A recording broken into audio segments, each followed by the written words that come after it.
Morning to everyone, and thank you for being here in this panel from UNDP. We're joining forces the Human Development Report Office and the Regional Bureau for Latin America and the Caribbean. And what you're going to listen today is for three presentations. The first one from Pedro Conceição, Director of the Human Development Report Office. The second one will be myself, talking also about another aspect of the Human Development Report. And finally, we're going to listen to Almudena Fernandez, who is the advisor to the Regional Director for Latin America and the Caribbean. So, Pedro, you can start with your presentation. Thank you, Carolina. Great to be with you and with Almudena. And I would like to share my screen. And what I'll try to do is to go over briefly the main findings of our latest Human Development Report that we published in December 2020.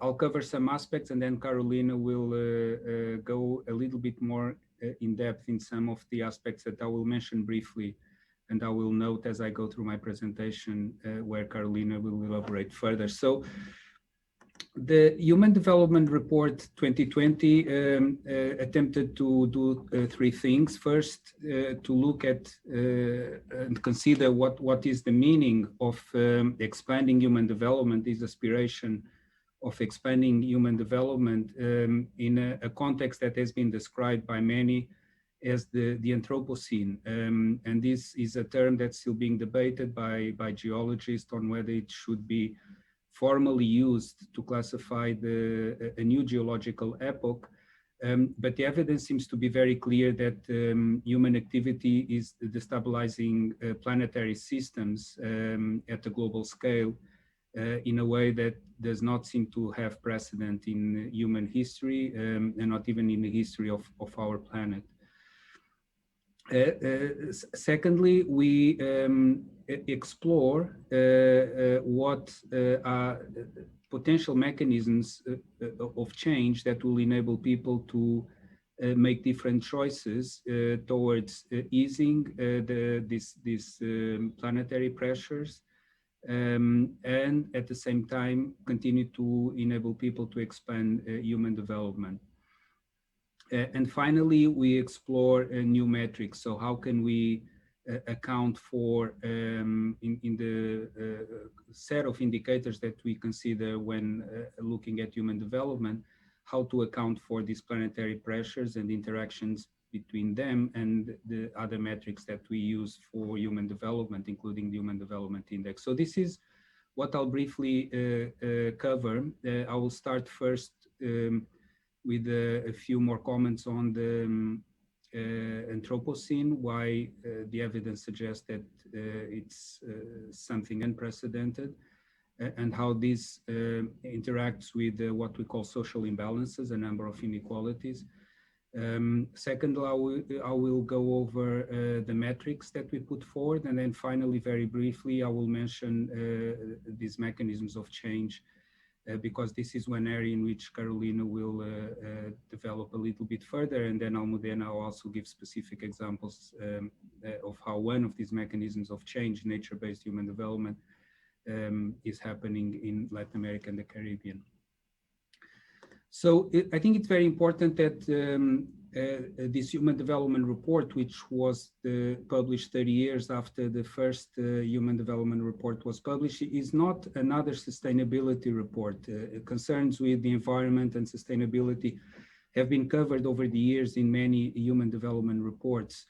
It really tries to take a new look at the human development approach and concept, and argues that we can actually continue to expand human development while easing planetary pressures if we double down on the core notion of human development that relates to the importance of not only expanding capabilities, but also putting an emphasis on human agency, the ability of people to reason and to come to make different choices individually and collectively.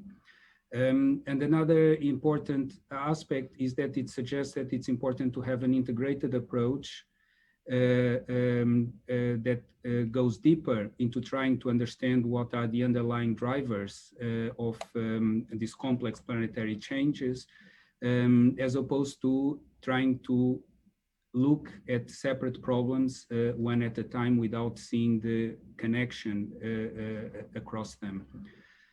So some quick data on the Anthropocene, or the evidence that is leading many to call for this epoch as the Anthropocene. One has to do with the impact that humans are having in shaping the evolution of life on Earth. So if you take the weight of domestic poultry that is bred currently for human consumption is 3 times that of all wild birds. And this is just an example of how we are actually shaping the evolution of plants and animals that will leave legacies over hundreds of millions of years, in contrast with the fact that we as a species have been around only for a little over 300,000 years. Another example is the use of artificial fertilizers, which has increased eightfold since 1960 up to the turn of the century. And this represents the largest disturbance on the nitrogen biogeochemical cycle in the last 2.5 billion years. The Earth has existed for 5.6 billion years or so. So you can see how much of a disturbance this shock represents.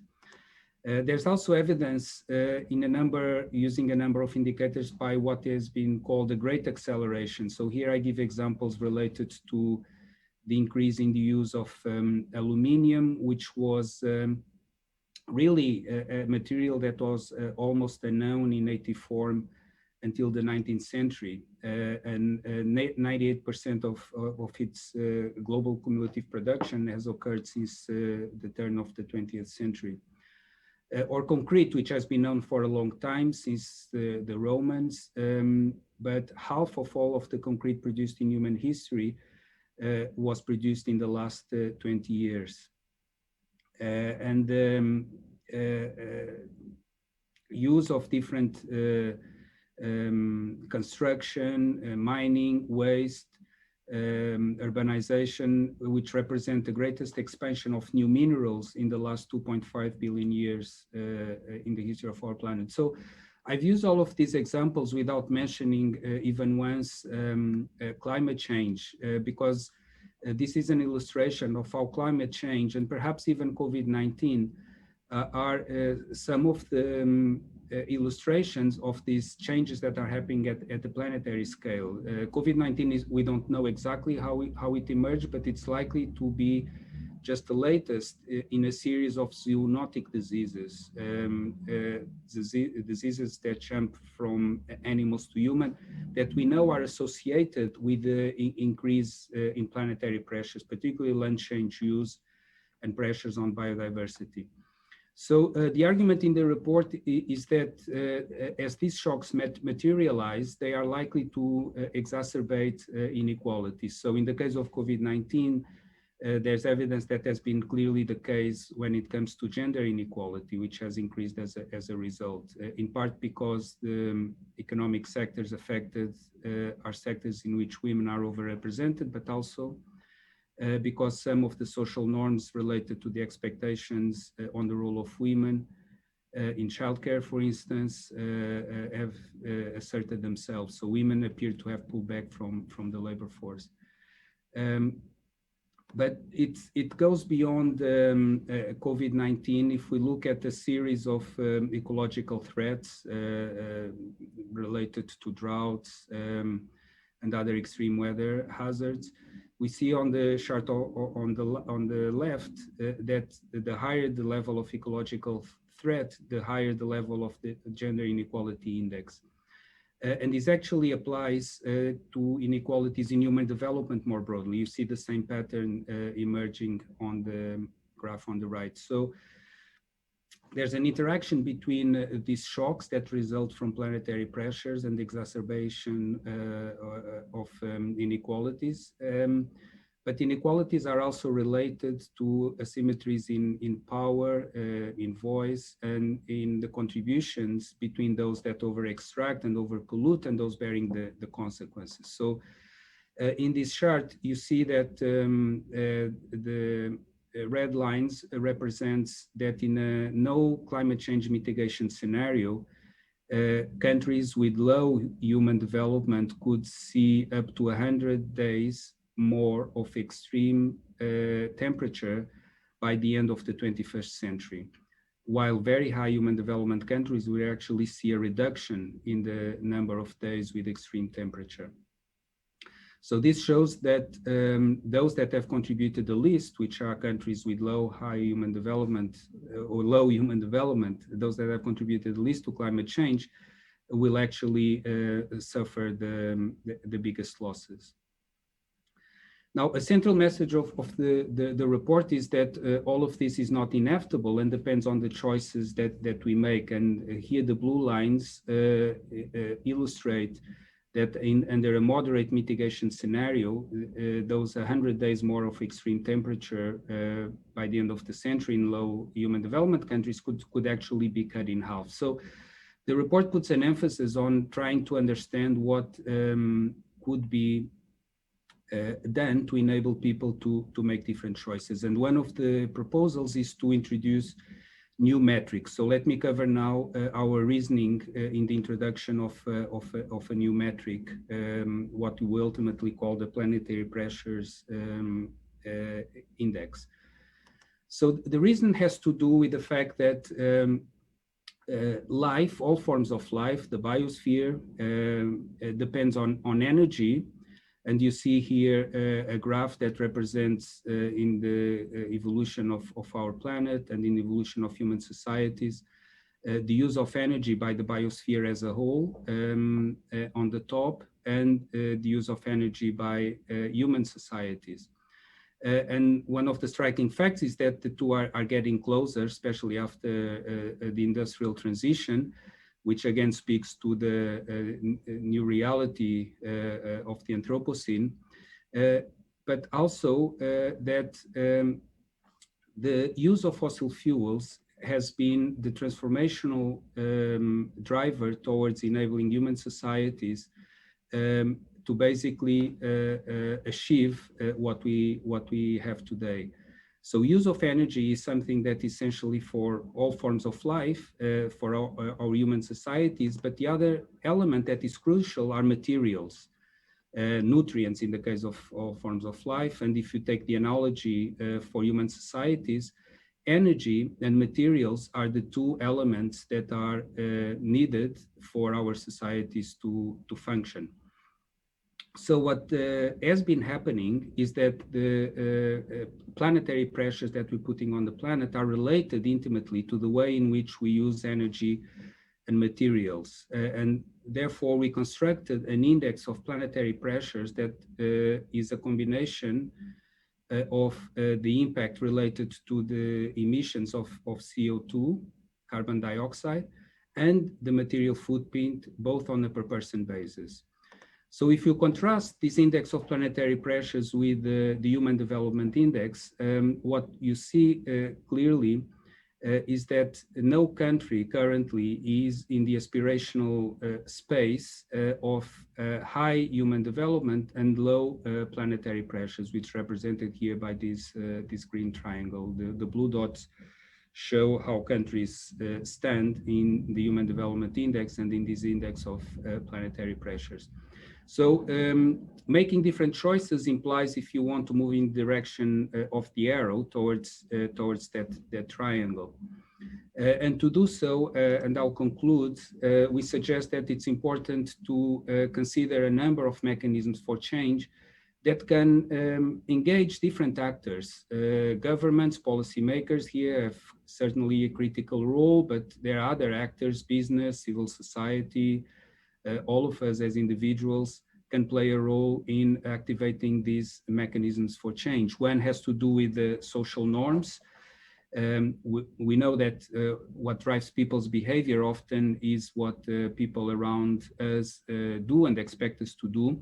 So these can harness to ease planetary pressures. Incentives and regulations are obviously critical in our market economies.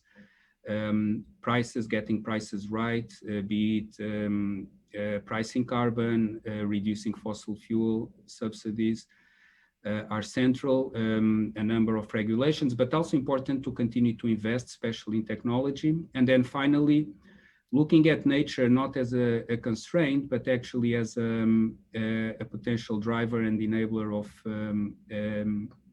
human development, while at the same time protecting and restoring ecosystems. So thank you very much. I invite you to take a look at the report. You see the website on this slide, and looking forward to your questions and comments. Carolina, over to you. Thank you, Pedro, for your presentation. I also want to remind everyone that we have a Q&A box, so you can start posting your questions there, and I will be reading them at the end. So now I'm gonna share my screen also.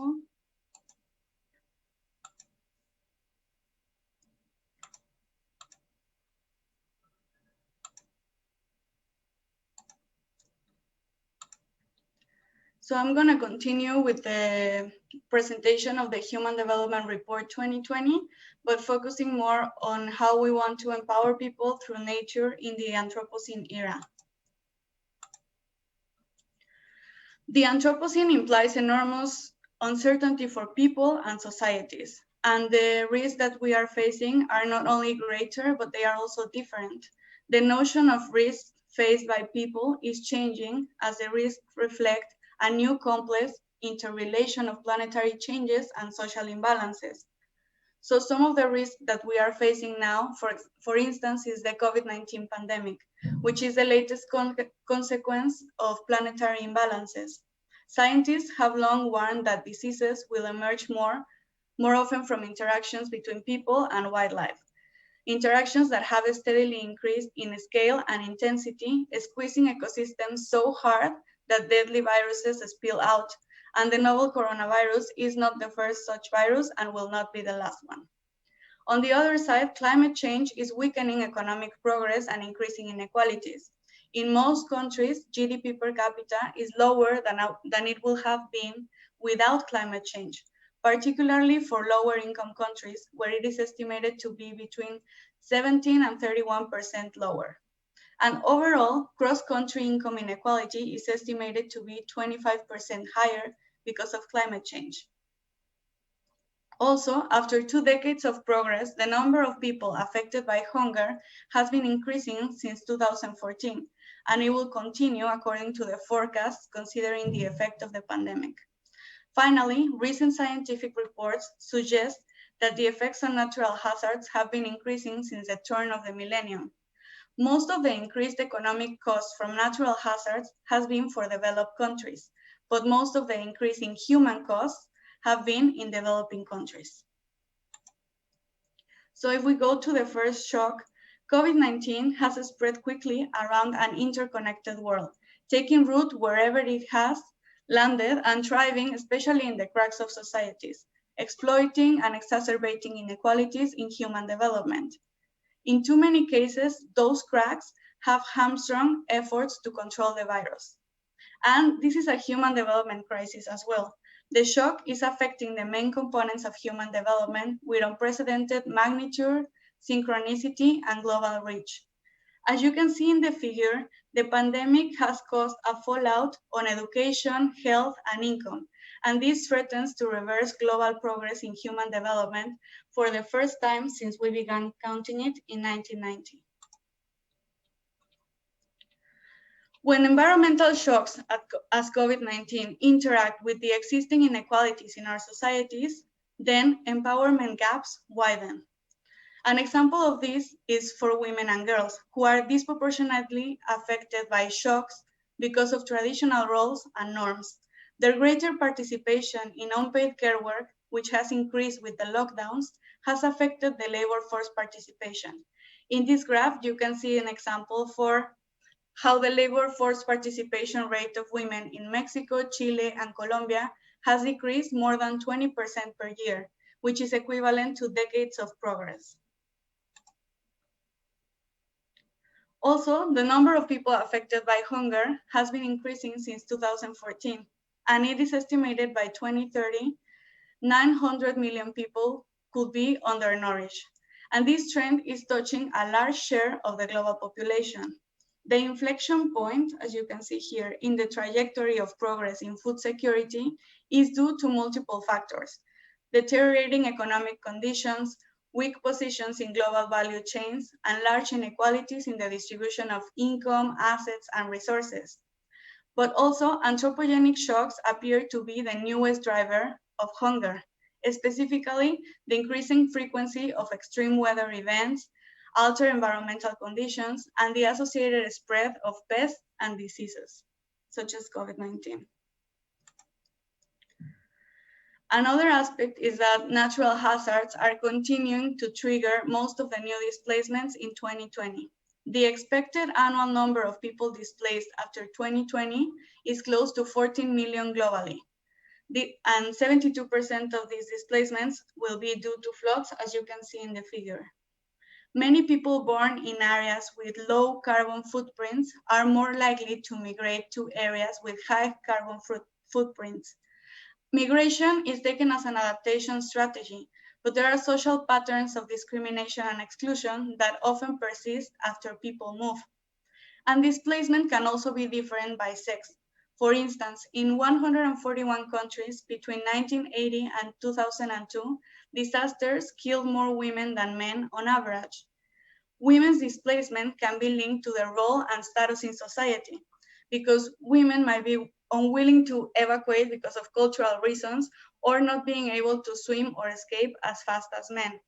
But even when women survive to disasters, they are at greater risk of displacement because they are more affected by food insecurity, they are overrepresented in the agriculture sector, and so have greater dependence on forests, lands, rivers, and rainfall. And finally, weather changes affect how women allocate time to paid and unpaid care work. So as we can see with this, planetary shocks can reinforce patterns of disempowerment of specific groups. The impacts of planetary change are diverse and context-specific. When new shocks interact with the existing intersecting horizontal inequalities, they can reinforce patterns of disempowerment of groups such as women, children, youth, Black people, and Indigenous peoples.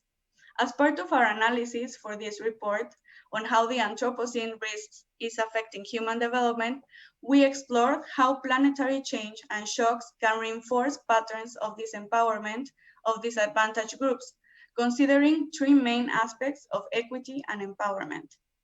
The first one is recognitional equity, which refers to the recognition of interest holders and the respect for their identity, their values, and their rights. Empowerment is positively associated with the recognition of human rights and principles of non-discrimination. The second one will be distributional equity, which refers to the distribution of resources, costs, and benefits among people and groups. The access to resources enhances an individual's ability to choose, so those resources are channels to exercise empowerment and agency. And finally, we talk about procedural equity, which relates on how decisions are being made about institutions, governance, and participation. Representation, power, and voice are linked directly to empowerment, as they shape how communities and individuals have the ability to influence and participate in decision-making to achieve their desired outcomes and goals. Addressing asymmetries in these three key areas will seek to enhance the power of groups that are often unseen, unheard, and undervalued, and then guarantee environmental justice. So to do this, as Pedro already mentioned, we present three mechanisms for change. In the report, we argue it is possible to pursue collective solutions that are embedded in changing social norms, improving incentives, and working with and not against nature. In the first case, we need a change in social norms. Data has been already showing that almost 80% of people think it is important to protect the planet, but they are often not able to act on their values because of adverse incentives, or persisting social norms that detrimentally affect the planet. So these people need to be empowered to act on their values and exercise their agency. The examples I'm presenting here are focused on Latin America to build a bridge to the next presentation. In the case of social norms, we have a female education program in Haiti, Cuba, and the Dominican Republic that contributes to long-term resilience from natural disasters. As I was telling you before, women are one of the most affected groups by natural hazards, and this is a way of empowering them. On the second part, we need incentives and regulations to help bridge the gap between behaviors and values. In this case, there's the example of valuation of wetlands in Brazil, Bolivia, and Paraguay, and the collective payments for ecosystem services in the case of Mexico. And finally, we need to pursue nature-based solutions that create a virtuous cycle between human development and planetary health. For example, restoring a forest can reduce greenhouse gases emissions, or protecting fresh water, or preserving biodiversity, and providing a sustainable source for food. In this case, we have example of a coral reef insurance in Mexico, a fund to protect water in Ecuador, the mapping of natural areas in Costa Rica, and the empowerment of indigenous farmers in Jamaica. Social norms and incentives can be harnessed for transformational change, and so can a new generation of nature-based solutions. Nature-based solutions refer to actions that protect, sustainably manage, and restore ecosystems while simultaneously promoting well-being. These are a manifestation of people empowered in ways that enhance equity, then foster innovation, and are rooted in a sense of stewardship of nature. Nature-based solutions are typically bottom-up, with a proliferation of new initiatives in different contexts, and they often rely on the participation and initiative of indigenous peoples and local communities. Expanding human agency will imply empowering people by enhancing equity, fostering innovation, and installing a sense of stewardship of nature. Nature-based solutions can add up to a substantial impact. A nature-based human development shifts the focus from specific solutions towards including human agency and to the broader determinants of local empowerment to advance human development and preserve the integrity of the biosphere. Supporting the practices of indigenous people that sustain biodiversity is key, especially since the lands managed by indigenous people will be around 25% of the global land area, host an estimated 80% of global biodiversity. But what is happening here is that indigenous people have been pioneers, but also vulnerable at the same time. They have demonstrated to have valuable knowledge and practices for the preservation of the planetary systems. So over the past few decades, indigenous peoples have been on the front line of defending the Amazon rainforest. Throughout the Amazon basin, territories managed by indigenous people show less forest loss than the average in other territories. So if you look at the first figure, you can see how the per capita contribution of indigenous people here in the last bar is greater than the average per capita emission of the top 1% of the largest global emitters. But at the same time, indigenous people also have a high presence, around 40%, as defenders of nature and in environmental activism. But they are disproportionately affected by violence and persecution. You can see in the second figure the yearly killings of environmental activists. More than 66% of the 212 murders of environmental defenders happened in Latin America, and mainly in Amazon countries. So it is time to chart bold new paths. We need to recognize and support the contribution of local communities and indigenous peoples, and this recognition is key to ease planetary pressures. Also, recognizing ongoing injustices suffered by the communities and the way they shape their agency and ability to thrive. Finally, human development that tackles inequality and empowers people will offer a pathway towards a balance between people and nature. Thank you very much. And as Pedro, I invite you to check the Human Development Report. And I will give the word to Almudena to continue with her presentation. Thank you very much, Carolina. Let me share my screen.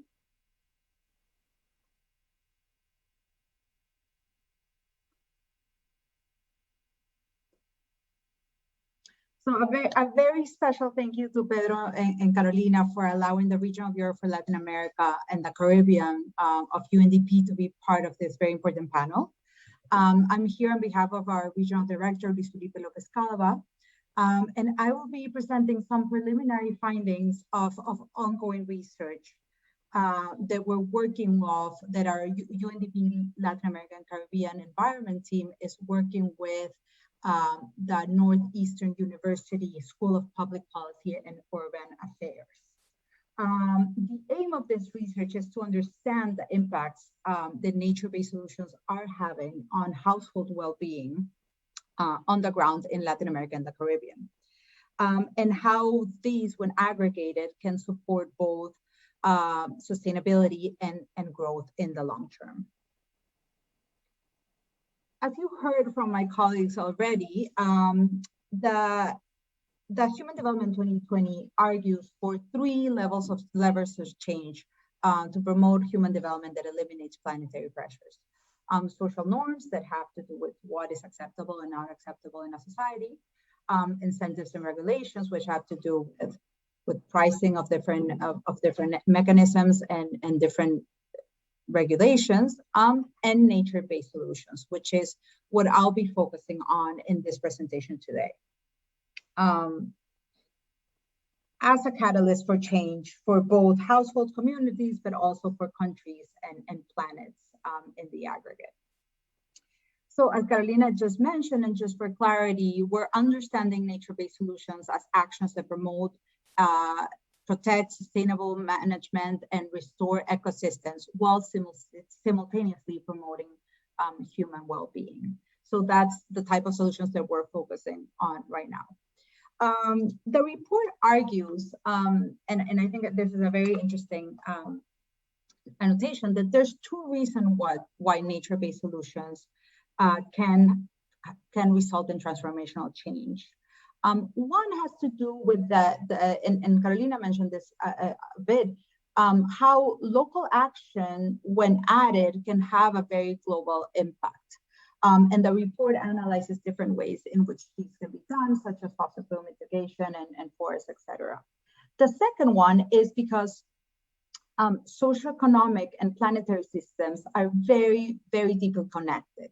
So how thinking about initiatives that tackle both issues, that kind of address both systems simultaneously, can have a very multiplying effect and can have a very can maximize impact of interventions.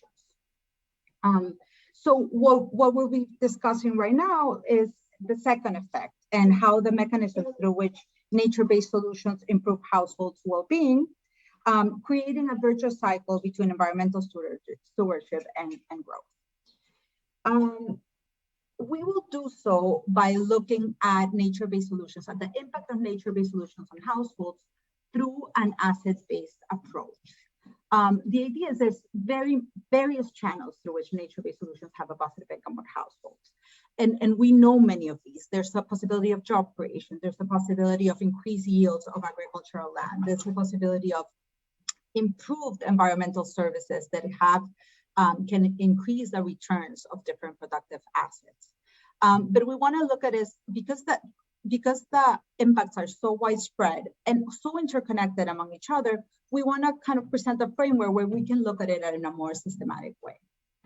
So this is where the asset-based approach comes in. The asset-based approach, this asset-based approach was developed by Busolo, Lopez Calva, and Rodriguez. And it argues that the capacities of households to generate income and thus derive well-being depends on the assets they hold, the different types of assets that they have at their availability, and we'll go a little bit more into which are these types of assets. how they use these assets and their ability to actually use them and how intensely these can be used. And the markets and functionings that they have around these assets, so they can actually generate benefit from them. So in the way of prices. It also takes into account non-market income families receive, such as government transfers or remittances from family members above. So all of this together kind of is a systematic way to look at how household income generating capacity as a proxy, as an indicator of household well-being. The approach also allows for taking into account how broader variables, both macroeconomic, climatic, and environmental variables, can affect households through impacts on each of these components of the income generating process. So for example, how changes in demand for labor have an impact on the ability to use human capital to generate income, or how climate events such as drought or floods can have a real impact on the intensity through which you can use certain physical assets such as land. So the approach allows for taking these things into account. The approach is multidimensional by construction, and it considers various types of assets. The first one, human capital, having to do with, of course, education and health, but it also considers physical capital, which has to do with infrastructure such as housing, land, machinery, tools that allow for productivity. Financial capital, which includes savings and loans and credit and access to markets. Social capital, which has to do with a connection with other people as it relates to ability to generate income. And finally, natural capital, as it relates to different services provided by the environment that have a real impact on productivity of both physical, human, and other assets. So for example, soil quality, water quality, air quality. So all of the natural capital that is available to households to kind of transform different assets into productive assets. The idea is that this framework can allow us to systematically unpack the primary channels through which nature-based solutions applied at the local level and based on the local context, it can have an impact on household well-being and bring about transformational change. So to do this, we focus on 5 large UNDP-supported projects in Latin America and the Caribbean, nature-based solutions, to try and kind of unpack these effects and kind of understand what are the different transmission channels and how these can interrelate to each other, because a lot of them are quite interrelated. There are a few pathways through which nature-based solutions derive into increased capacity of households to generate income. Just for illustration purposes, I'll go in through a few examples, but this is by no means comprehensive. But for example, projects that invest in climate resilient and sustainable local industries, such as tourism, can lead to increased economic activity, aim to lead to increased economic activity, and this has impacts both in direct and indirect job creation as new industries, local industries develop. It can increase the returns to both physical and natural capital as there's higher demand for the use of these capital. And it can also increase opportunities for different types of livelihoods. Another example, another pathway is investments in climate resilient productive landscapes or seascapes. So investments in improving the agricultural techniques or agricultural technology towards more resilient use of land or sea. And this aims to improve agricultural productivity, increase yields and opportunities for new projects. And this, of course, derives in improved livelihood opportunities as new products are developed and increased yields of whatever assets are already contained in the household, but also can have an important impact on improved food security which has an impact in health and of course, human capital accumulation. Other types of initiatives have to do with conservation incentives. Some examples of these have to do with payment for environmental services, certifications of organic products or good agriculture practices products, or other projects to improve agricultural technology. And these again can lead to increased livelihood opportunities, improved health because of less use of toxic chemicals in the land, but also increased social capital as communities of producers are formed through these conservation investments. So there's many different ways in which we see an impact on household assets at many different levels. So just to finish, I want to show you some of the preliminaries we're finding. And basically what we see, the main message is nature-based solutions has the impact to have have the potential to have a real impact on household well-being in many different senses. And it has to do with the very different types of capital that they can actually potentiate and the ways in which they can do it. So I'll just go through a little bit of kind of the broad areas where we see there's real impact, and I'll just use a few examples from our project to finish off. So for example, if we look at human capital accumulation, so nature-based solutions that try and increase agricultural yield that support different ecosystems. Like I mentioned, they can increase, we see in the project that we looked at that there is an improvement in food security, both because of improved agricultural yields, but also because through nature-based solutions, there's also an increased access to different markets which can mitigate the risk of food insecurity. There's a potential for improved health from using fewer toxic chemicals. And also some nature-based solutions projects focus on the diversification of productive activity and capacity building around these. So there is the potential for acquisition of new productive skills that in turn increase a household's ability to use their human capital for productive and for income generating purposes. In terms of its intensity of use, like I mentioned, there's a real direct connection with job creation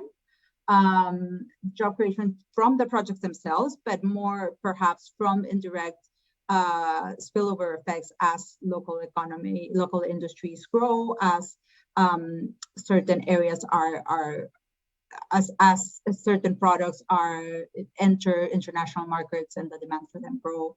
So there's the possibility for job creation and livelihood opportunities. And there is also a higher return to labor due to increased productivity and increased demand. And one example of this is a project in Grenada that we examined. It focused on increased eco and agritourism, which led to new job opportunities for guides, operators, entertainers, local producers, boat operators, all the jobs that surge around the tourism industry. But it also invested in women-owned small businesses with grants for skills and adaptation initiatives, trainings, and marketing support. So we see very real job creation, but at the same time, an acquiring of new skills that can eventually also generate additional jobs and create additional well-being for the household. In terms of physical capital, projects that improve the quality of the land, that improve the quality of the ecosystems, were seen to have higher livestock yields, so it increased in the physical assets held by the household. Increased diversity and volume of fauna. For example, this was seen in fisheries as the ecosystem improved, which can be used then as productive assets. And also there's a strong focus on asset diversification that can add physical assets to households. For example, some projects focus on asset diversification, bringing in beehives and bee cultivation into households as a mechanism to diversify income. This is all new capital for the household. And well, in terms of intensity and returns, we see increased productivity, and of course that leads to higher returns. One example is Guatemala, where women-managed family gardens were established in different households to ensure food security and for further further use as products. The third type of capital, financial capital, this is an interesting one because it's not as that direct impact, but a lot of the projects that nature-based solutions also focus on access to international markets, of bringing communities of producers together, certifying their products, providing as a group access to credit for whatever investments are needed to then enter an international market. So we see that there's a real impact in the type of financial capital that households have at their disposal because they're part of these nature-based solutions. So there's increased access to market, they increase access to financial services, and improve returns eventually because they have the capacity to enter international markets and international value chains. So for example, in Ecuador, sustainable production is encouraged by market and credit, providing market and credit for participants for high conservation of cocoa production, which is now being used to enter the European market, which pays up to 3 times more for the product than would the national market. So there's a real value in accessing this international value chains. Social capital is also an interesting one because a lot of the projects focus on creating communities of farmers, creating seed banks, which kind of like distribute the risk of certain bad outcomes, and creating these communities so that the communities can access to different markets and have different returns and values for their products. So there's a real increase in social capital as these communities are organized around certification, around working together to meet the demands of other markets. So for example, in Guatemala, a group of small producers was certified through good agricultural practices and products, which led to increased premiums for their products.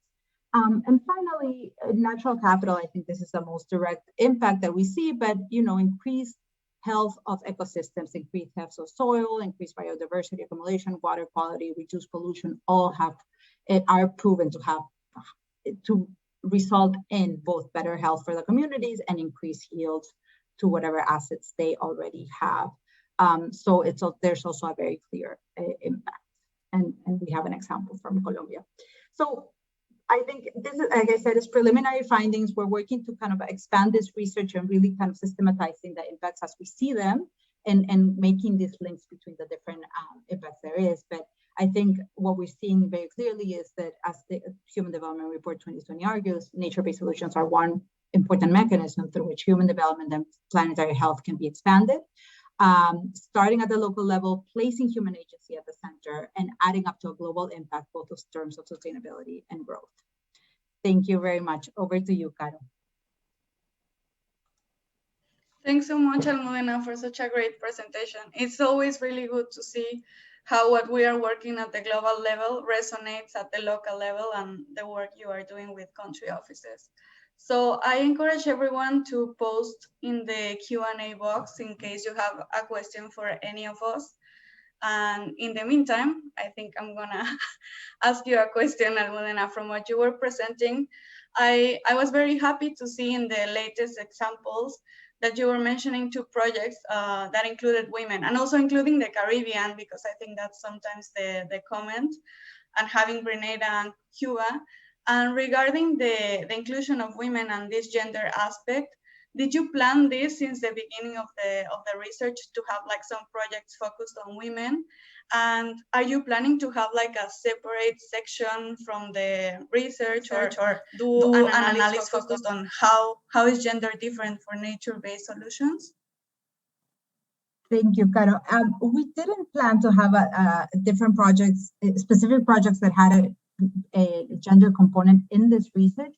But we do find that most of the projects that we've been working on from UNDP that we've been supporting have a very strong gender component to them. So I think most of the projects that you would find on nature-based solutions in the region, at least, which is the project that I know, have a very strong gender component by design, but also because there is a very strong gender case to be made once you start applying these gender-based solutions to focus on women as agents of change, as agents of holding the family agriculture, as agents for diversifying productive mechanism. And as you mentioned in the report, we see that a lot of the local activists in terms of environment in the region, in the world, are from the region, and a big chunk of that is women. So I think it's just kind of by design because of where we stand with the UNDP, but also because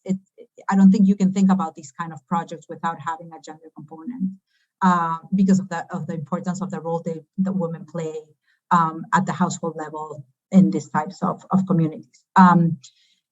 I think once we continue the research, having a gender aspect would be fantastic. We hadn't thought about that, but I think that suggestion we'll take with us because I think there's a lot of findings and a lot of things to be said about that.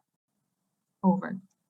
Yeah, and has there been any finding specifically for Indigenous population, or any of the example has a component of Indigenous peoples? Some of them are working with Indigenous communities, but we haven't differentiated the impacts at this point. But I think that's also a very interesting, and I think another part of the research as we move forward, because the idea would be to add more projects. Like right now we focus on 5 because we have very good data on those 5 projects, and they have been like long ongoing projects that are kind of coming to an end soon. But I think moving forward, we would like to focus a bit more on projects that have a more specific, working specifically with Indigenous communities, particularly supporting knowledge that is already on the ground in terms of how they are managing the environment, and kind of thinking about what are the potential for scaling those initiatives up. That sounds great. So far, we don't have any questions in the Q&A, but I don't know if you have questions for each other, Pedro or Almudena. Can I ask a question to both you Yes. and Almudena? So it's related to the discussion we're having on Indigenous peoples.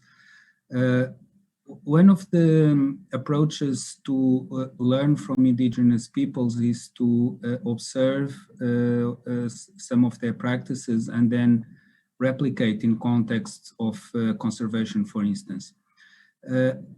I think that there's something perhaps unethical about doing this, because it's could be seen as extracting or mining their knowledge only for particular purposes. So I think the message in our report about empowering Indigenous peoples and local communities is, I think, very, very important.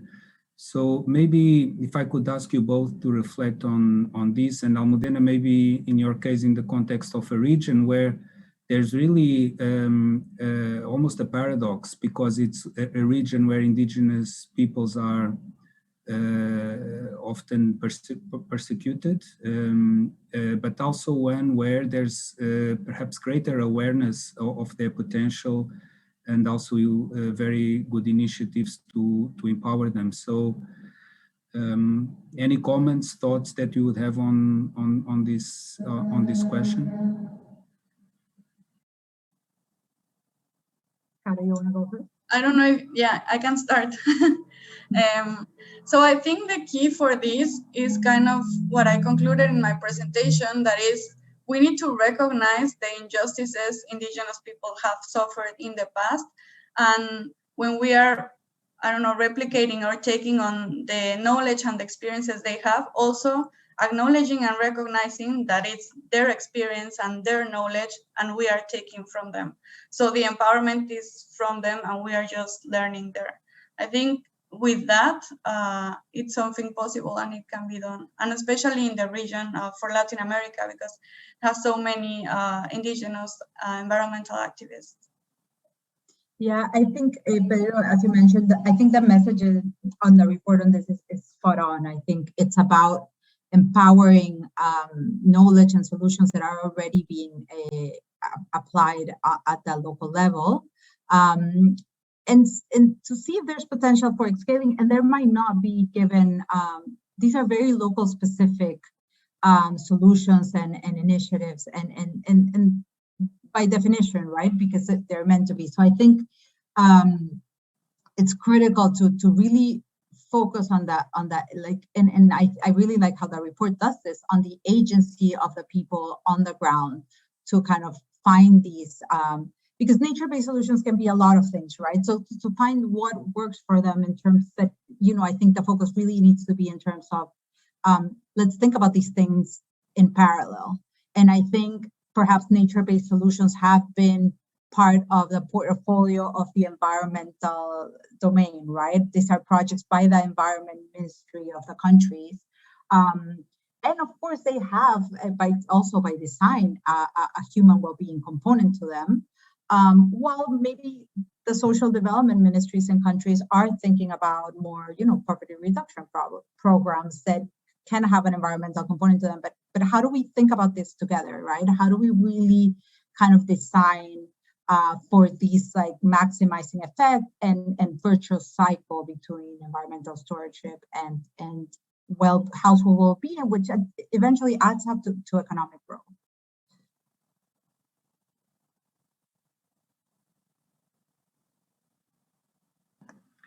I have one more question, Carolina.